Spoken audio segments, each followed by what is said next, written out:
Good morning, people in the south. Good day, people in the east.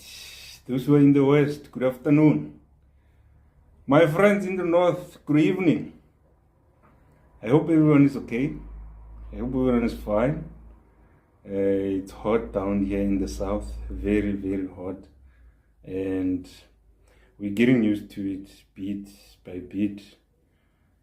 But it's hot, yo. Very hot. And yeah, today I'm just going to touch base on a few things, elaborate on a few things as well. Today I'm looking at the power of thinking big.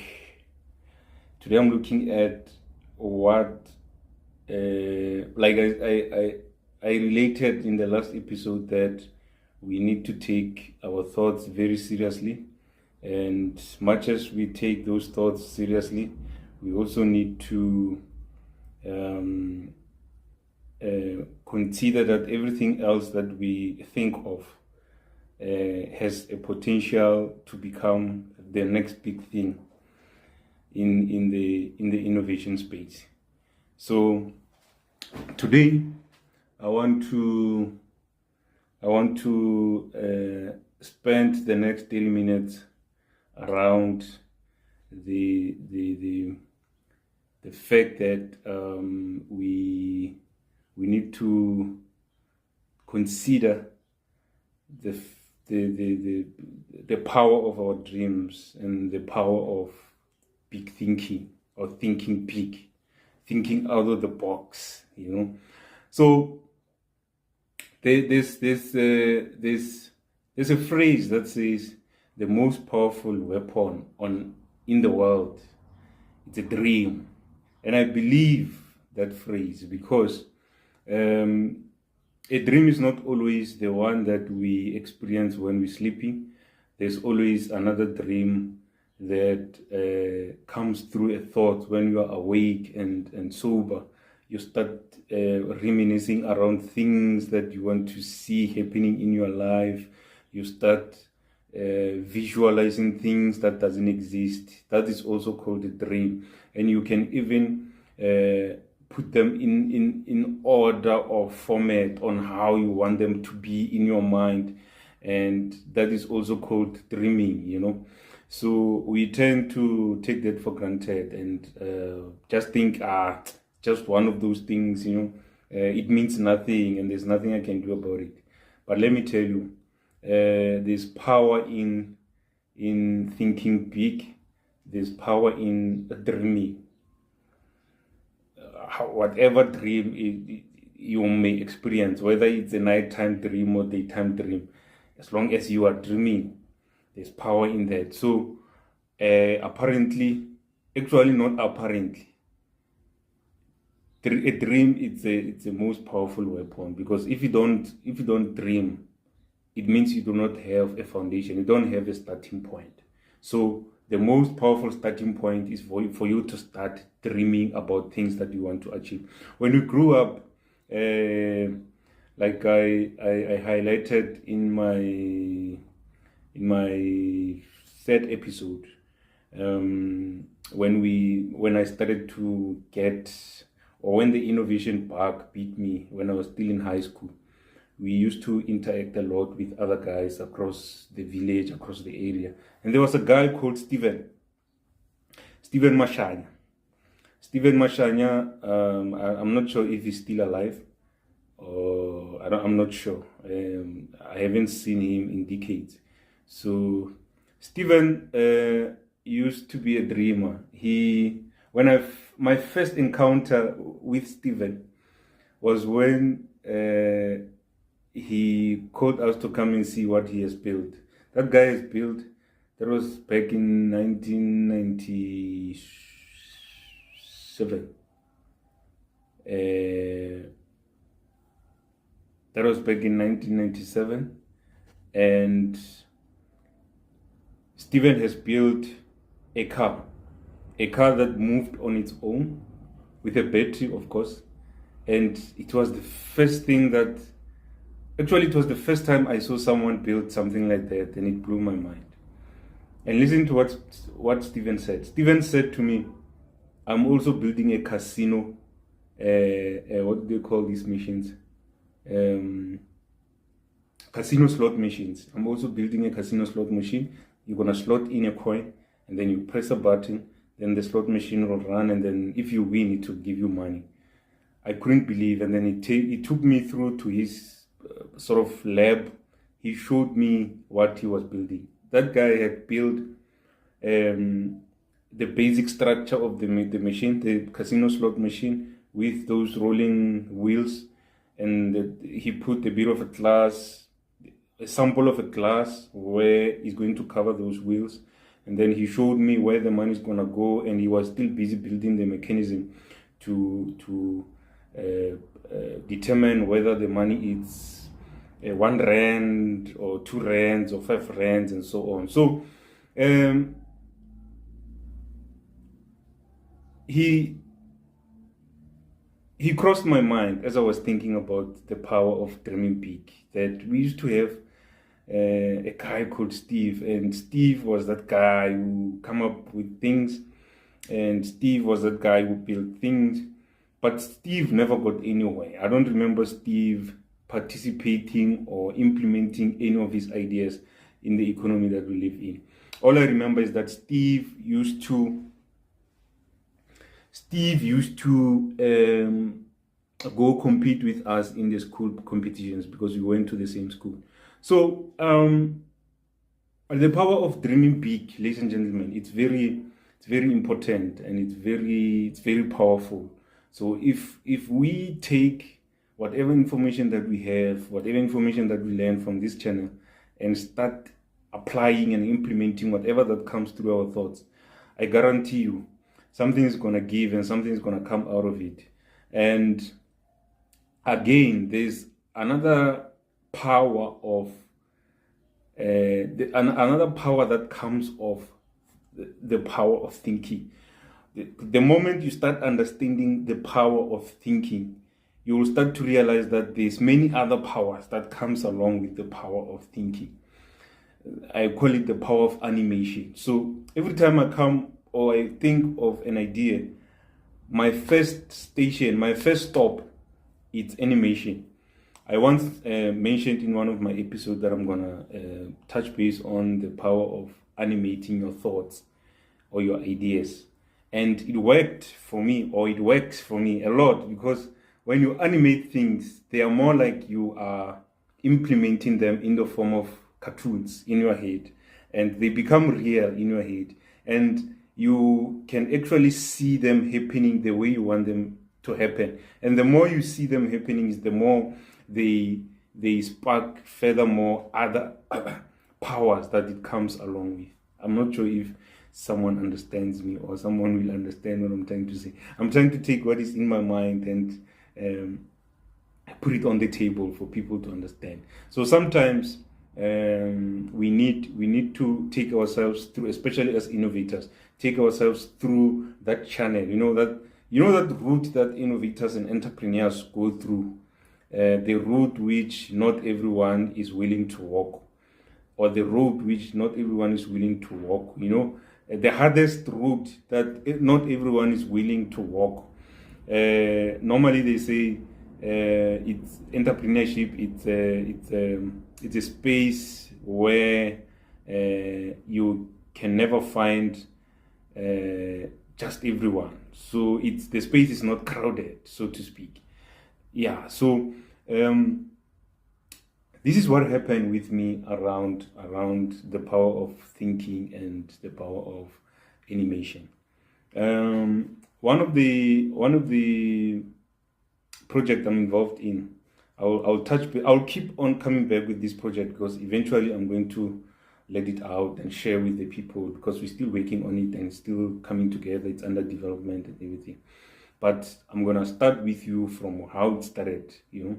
So the project that I work in, it's in waste management, and I'll continue explaining what I do and what it is.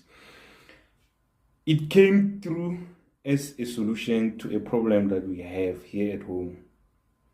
And we had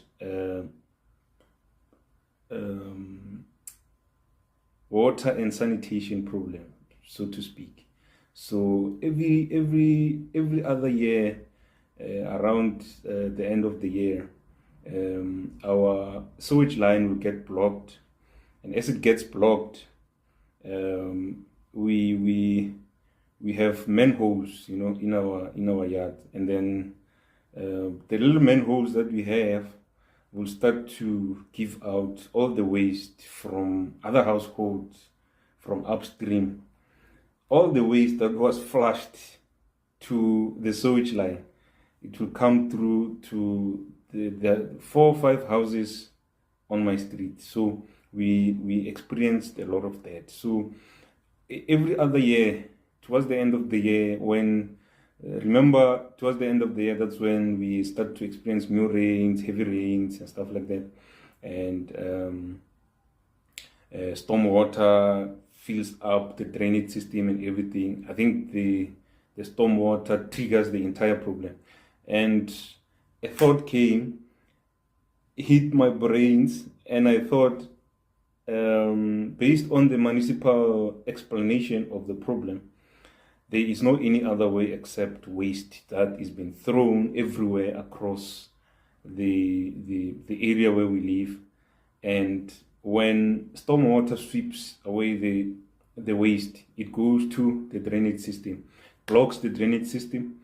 And as time goes, when the household in the upstream starts sending out waste into the drainage system or the sewage line cannot take the waste through. So it looks for the nearest way out, which is our house, the house next door, the one after, and so on. So I think 4 to 5 houses are affected by this problem, and it happens all the time.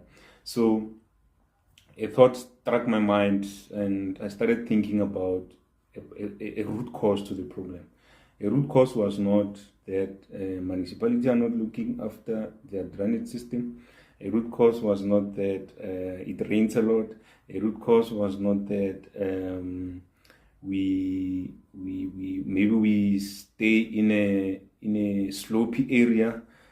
No, a root cause was the fact that people are throwing waste everywhere, and the waste will end up somewhere at the end of the day, and that's where it ends. And I came up with the idea, but I couldn't make sense of the idea to try and cap the problem from where it's rooting from, And the idea was not clear, because I just wanted to cap the problem in a way that people will be aware that throwing waste everywhere results in things like this. And I believe our household is not the only one in the country. There might be several other houses that are affected by the same problem. Most probably there are many other houses, if not millions of them, affected by a similar problem. Actually, there are. And I started to go out and search for the solution. And I found a solution which I will start talking about in my episode. So stick around, and then you'll get to understand more about this solution as I go. So I'll keep on throwing in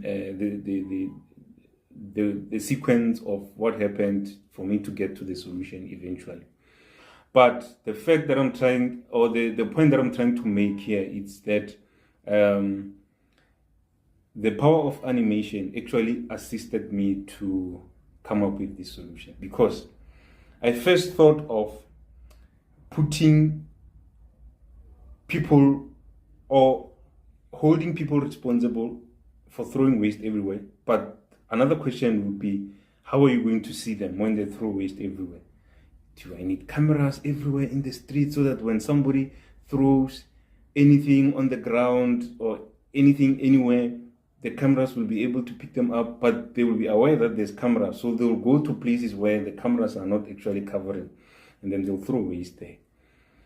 That was my challenge. That's when animation came in. And I started to animate that the camera should pick up. This is so funny, but it works. For me, it works. The camera should pick up anyone who's got waste and they want to throw it away. And it should stick to that. But the camera should have a reference point that if in the next 2 minutes there's no waste thrown in this particular area, then the camera should release some kind of a fist and somehow release that fist and locate that particular person and hit them up, you know, because they threw the waste in a place which they were not supposed to. I was animating that in my head. Then I started laughing, and it sparked many other further ideas to say that is possible. It could be done, but look at the human rights side of things. You know, you can't just. That's why I say when you experience a thought, it comes along with many other thoughts. You just have to know how to unlock and unleash those many other thoughts. Then I took this idea, I related the idea to a friend of mine, whom I always relate my ideas to, and then we mostly deliberate our ideas together. And he also came up with another animation because we have the same approach, because we work together in many innovation spaces. And then he also came up with another idea to say, no, a fist, it's more comfortable. Get a knife, a very sharp knife. So anyone who goes to a place where we dump our rubbish and they don't dump the rubbish in the bin, then the bin should launch a knife straight to the throat. and we were doing it in an animated way, you know, and then as it launches the knife, there must be a song, a Mario song that plays in the background, you know, to let the people that whatever that you're doing, it's not acceptable. So that's how a power of animation mostly helps you to come up with furthermore ideas. You know what that did? That helped us a lot to come up with a way that we came up with the current solution that we're building now. Because we were like, wait a minute, we can actually build something here based on the knife and the fist. We can use the same mechanism, but in a different way, you know, considering the fact that we're working with humans and they have rights, you know. So I'm just saying there's power in your thoughts and there's power in the animation when you think of innovation. So if you don't have this in your mind, start to work on that. Everything that you think of, starts to animate things in your head, like bring in those cartoon characters in your head and let them do. Eventually one of the character or the cartoon character is going to give you something credible, something tangible, something that you can start working on. That's how I got to crack this idea that I'm working on right now as a project. So let me jump from that because I want to share the sequences of how I got to be involved in this project, how I managed to be where I am now. I want to throw in the segments of the sequence in every episode so that you are with me every time and eventually I'll get to the end and show you the end product and show you how it works and stuff like that. So I want to also reiterate on the types of entrepreneurship that we are, you know, the type of entrepreneurships that exists out there, you know, the type of entrepreneurs that you find in different economies. Actually, there's only 3 types. There's only 3 basic types, so to speak, of entrepreneurs. And I'm one of the 3 types. And anyone else could be one of any of the 3 types. So the first type of entrepreneur that is out there is those entrepreneurs that were born in a family that runs businesses. and they were brought up in this family of businesses. They were taught what business is, how businesses run. They worked in the family businesses. They know spreadsheets, they know budgeting, they know all these kind of things, supply and demand. Those entrepreneurs are called legacy entrepreneurs. So these legacy entrepreneurs, they have a privilege of being taught these things from a young age. And in most cases, the entrepreneurs that have made it today are legacy entrepreneurs, because they didn't have to start anything from a thought. They didn't have to start anything from zero. They have applied thoughts on something that existed to make it better and to make it work more better and improve on it, such that they can increase their customer base, stuff like that. I'm not a legacy entrepreneur. Number two, it's entrepreneurs who become entrepreneurs because they have no choice. They maybe were working in corporate somewhere, or they were working basically, and they get fired, or they lose their jobs through retrenchment or any other thing. Maybe the business that they were working in got dissolved or something, and they are left with no choice but to start some kind of a business so they can make a living. So such entrepreneurs are called default entrepreneurs. So default entrepreneurs are entrepreneurs who had no choice but to go into entrepreneurship so they can continue maintaining their own basic life. And we have the third one. So I'm not one of these two. We have the third one, which is the last one. These are called they are called visionary entrepreneurs. Visionary entrepreneurs are entrepreneurs who sacrifice the comfort of their lives. They have a clear vision of what they want to do, what they want to build, how things are going to end, the type of business that they are building, and how is it going to look like. That's why, hence the name visionary. So they are visionary entrepreneurs. They know what they are focusing on. They put all they have in their faith and passion to go into entrepreneurship and start something from nothing, so that they can achieve this vision, this picture that they see. These are called visionary entrepreneurs, and that's the entrepreneur that I am. That is myself, because I did not have or a legacy entrepreneurship doesn't apply, or didn't apply in my life.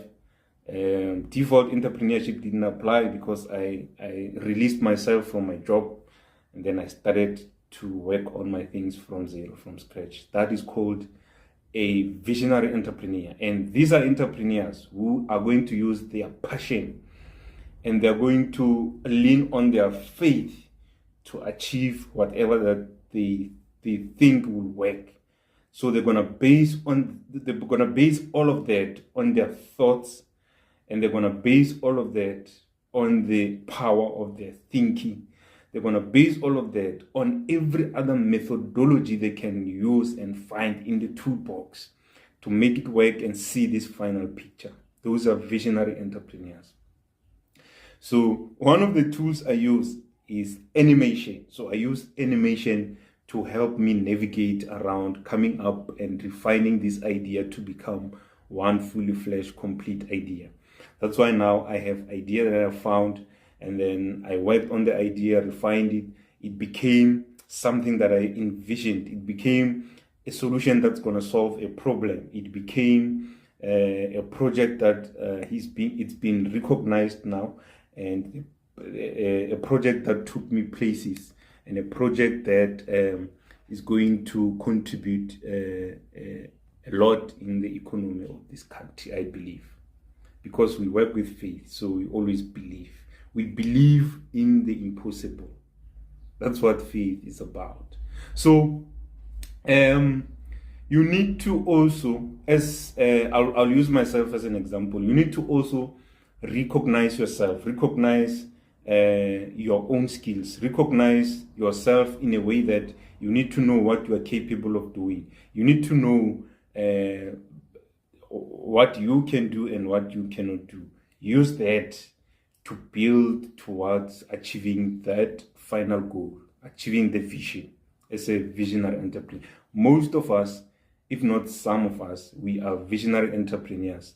But I know majority of the innovation space, it's congested with a lot of visionary entrepreneurs. We believe in what we think will work. So you need to know your own skills. You need to understand that the things that you know, the things that you are capable of doing are your tools, are your vehicle to getting you there, you know. Like myself, I know I can really build a house. I can teach people. I'm a brilliant seller. Make no mistake, you can't sell with me. I can farm. I know I'm very good in writing, you know. I can write things. I'm a very good driver. I can ride bikes. I can paint, you know. I can paint. This office was painted by myself. So I painted this office one take. There was no drops on the floor, or I painted it entirely. So I can did I mention the right? Yeah, I can write really well. And yeah, so I know what I can do. I know what I'm capable of doing.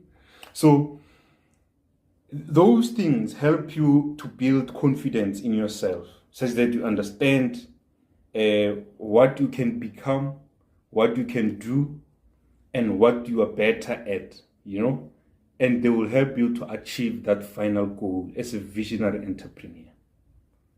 So I just wanted to throw that in for you to understand that it's very important for us to understand as entrepreneurs, to understand which category of entrepreneurs do I fall in and what am I capable of doing.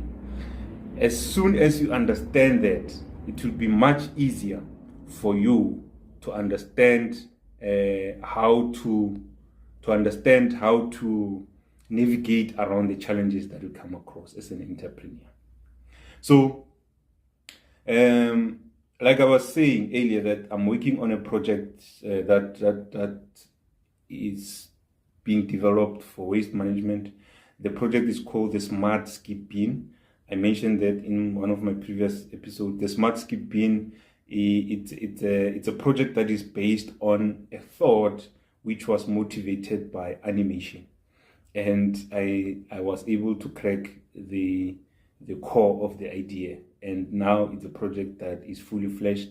It's running. It has people working in it, and then as time goes on, actually it's being supported by many other or few other support programs for it to see light of day, and eventually it's getting through to start showing that it's getting somewhere. We're reaching that point, you know, and eventually it will start to roll out and people will start using it. You see this certificate, I always say, this award over here, this award on the wall, this award on this wall here, this is the award that I got through the Smart Skip Bin. So it was already, or it is already receiving awards. This is not the only award. I think so far the Smart Skip Bin project has been running for the last 2 years. Yeah, actually a year and a half. So I think there's already 4 awards that the project has scooped based on its credibility, novelty, and many other things. So this is just one of them that I got through the GCIP program. And we're busy working on getting it out there and getting it working for people to start using it. So in closing, I want to highlight the fact that there's a whole lot of opportunities available in the innovation space, especially us in the South, because most of the countries in the South, Actually, all the countries in Africa, we are the third world countries. If South Africa is the third world, what about the other 53 countries? 53 more other countries which are way behind in terms of where South Africa is, in terms of infrastructure, technology, what else? Economical growth, GDP, and all that. So we have a scenario where there's waste everywhere in South Africa. Guys, in South Africa, there's waste everywhere. People are throwing waste everywhere. Literally everywhere, there's waste. People are throwing anything and everything everywhere whenever they wish to, and there is no control. So that opened up a whole lot of opportunities for many of us to capitalize and leverage on that space to see if we cannot come up with tangible ideas and solutions that would help the country to build its own GDP, its own economy based on the waste that is everywhere. In South Africa, literally, when you walk out of your house, I can guarantee you that you're not going to walk for about a kilometer without passing some kind of a waste dump where people in the household go out and dump waste in that particular space. And that on its own, it's a problem that has a solution that is solvable. The problem that is solvable, and it opens up for many of us to take advantage of and start thriving around it. So, lastly, before I close, you remember that we normally recommend sites where people can go and apply for support programs. So today I want to reiterate and remind people to go to the DTIC site. It's www.dtic.org.za. It's a South African Department of Trade, Industry and Competition. They had a wide range of funding available for innovative ideas, infrastructure and innovation projects that you have every thought that you can think of and you want to go into business and start doing something. They have designed different funding for such things. Specifically, there's one called SPII, which support it's a support program for industrial innovation where we can start with, and they offering, I think, up to 5 million rands in grants where you can be able to fund your projects and grow. So keep on visiting the DTIC website and apply for all of those that are applicable for you and your projects, and see, no matter what idea or business you are doing, you qualify. Find something that you qualify with, because there's a wide range that you can qualify. So no matter what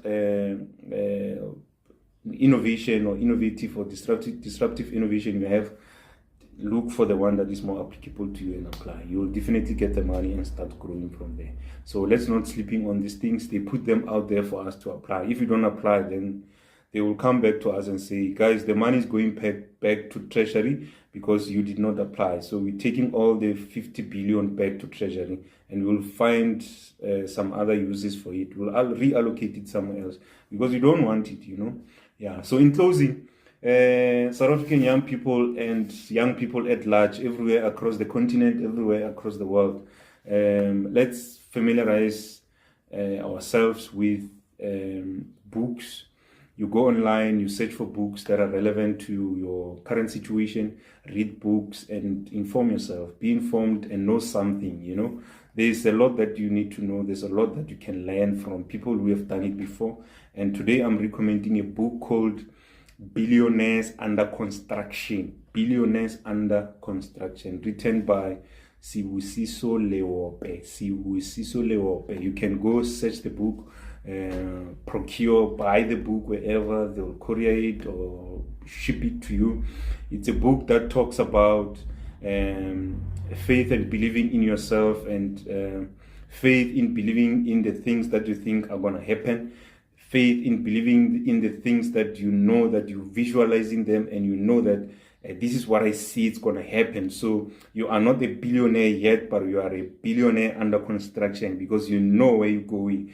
You are a visionary entrepreneur, and you know what you're building, you know what you have started, and it's coming together, and it's going to materialize. So this is the book that I'm talking about. He is normally known as DJ's Boo, but his real name, full name, his parents given ID name, it's Sibusiso. His surname is Leope. That's the writer of this book, Billionaires Under Construction. Yeah. So get yourself this book, and you'll be able to grasp a lot from what I'm talking about here. And good luck. Let's meet in the streets and hustle for furthermore growth and improve our lives. Thank you very much, and I'll see you next week.